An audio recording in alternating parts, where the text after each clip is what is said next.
So how does a nation tear itself apart? Seriously, think about that.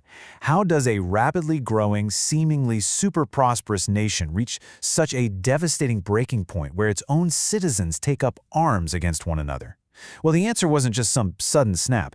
It was actually the culmination of decades of deep, unyielding disagreements over the institution of slavery, the incredibly delicate balance of states' rights versus federal authority, and really just the fundamental future direction of the American economy and its political system. Section 1. Two Different Americas. Okay, let's dive into this.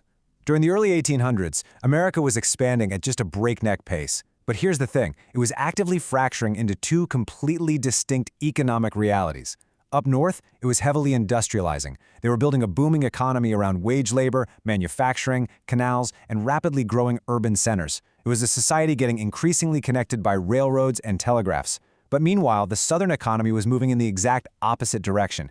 They doubled down on large-scale agriculture, specifically the incredibly lucrative global cotton trade. And crucially, that entire economic engine was completely 100% dependent on the brutal systemic institution of enslaved labor. So these weren't just two different business models, right? It was essentially two fundamentally incompatible ways of life, forced to share a single, increasingly fragile political system. Now, as the United States acquired vast new territories out west, this massive existential question just paralyzed the nation. Would slavery be allowed to expand into all these newly claimed borders? And listen, this wasn't merely some academic moral debate playing out in the local newspapers. No, it was a ruthless struggle for political control in the United States Senate. Basically, every single time a new state was admitted to the Union, it threatened to completely tip the balance of power. We saw this tension literally erupt into violence in events like Bleeding Kansas, where pro-slavery and anti-slavery settlers fought open skirmishes. And we saw it through really bitter legislative band-aids like the Missouri Compromise. So westward expansion really acted as the ultimate catalyst. It pushed these two different Americas straight out of the halls of Congress and toward an absolutely unavoidable boiling point. Section 2. The Breaking Point. By this point, the political environment had become a highly volatile powder keg. And the 1860 election of Abraham Lincoln, that was the spark that finally blew it up. Because Lincoln and his brand new Republican Party staunchly opposed the expansion of slavery into those Western territories, he actually managed to win the presidency without carrying a single Southern state. For the South, this demographic reality was a huge red flag. It signaled a total, permanent loss of federal influence. From there, the dominoes fell incredibly fast. Right after his election, several Southern states flat out refused to accept the outcome and immediately seceded to form the Confederate States of America. And then, the ultimate point of no return, in April of 1861, Confederate forces fired on the federal garrison at Fort Sumter. That was it. The talking was over, the conflict had officially begun, and hundreds of thousands of men rushed to enlist in the fight. Section 3. Turning the tide.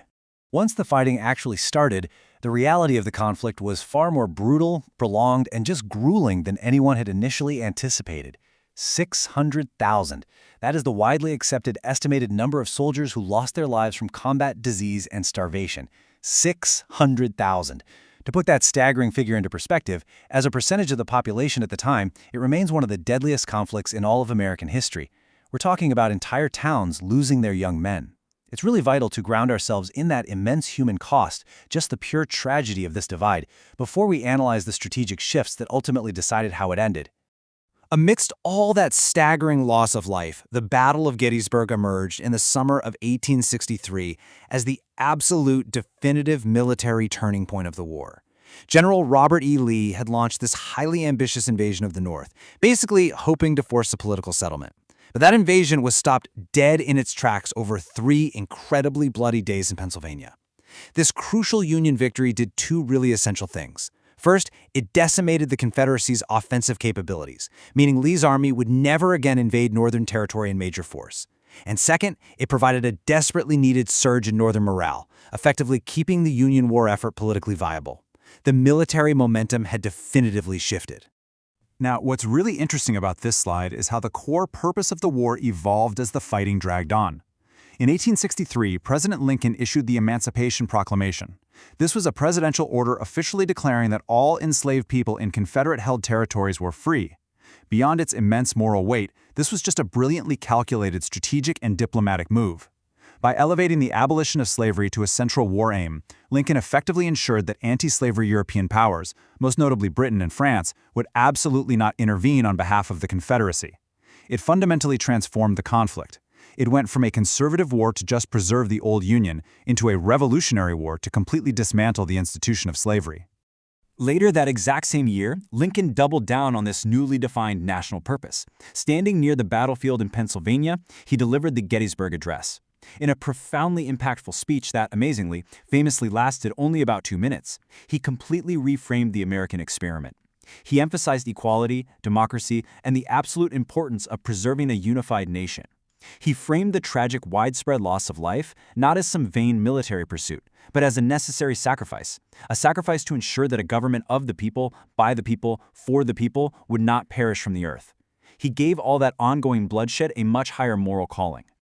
Section 4. A lasting legacy. By the spring of 1865, the grinding attritional nature of the conflict had taken its final toll on the South. The Confederacy was just completely depleted of vital resources, capable manpower, and functional military infrastructure. The Union's blockades and relentless campaigns had totally strangled their supply lines, and this inevitable systemic collapse culminated at Appomattox Courthouse in Virginia. That is where Confederate General Robert E. Lee formally surrendered his forces to Union General Ulysses S. Grant. This monumental event effectively dismantled the primary Confederate Army and finally brought the devastating 4-year military theater to a close. So the crucial point is understanding what this profound victory actually achieved on the ground. Well, first, it permanently ended the constitutional threat of secession, meaning the United States was preserved as one single undivided republic. Second, and immensely important, it led directly to the formal abolition of slavery nationwide through the passage of the 13th Amendment. But, and we have to remember this, the cessation of violence on the battlefield did not magically erase the deep-seated societal rot and racial prejudice that caused the war in the first place. The nation was immediately thrust into the tumultuous era of Reconstruction, facing massive ongoing challenges regarding racial equality and the incredibly monumental task of physically and socially rebuilding a totally fractured and traumatized society. The American Civil War was truly a defining struggle over freedom, economics, and the nation's fundamental future. But clearly, the story didn't simply end when the rifles were put down in 1865. The lessons from this conflict and the incredibly complex, often deeply flawed rebuilding process that followed, they continue to heavily influence American society, law, and culture today. So, I want to leave you with this to think about. As you participate in modern discussions about equality, states' rights, and civil liberties, how much of that conversation is still echoing the unhealed divides of the Civil War? Thank you so much for joining me for this explainer. Keep asking those big questions, and I'll see you next time.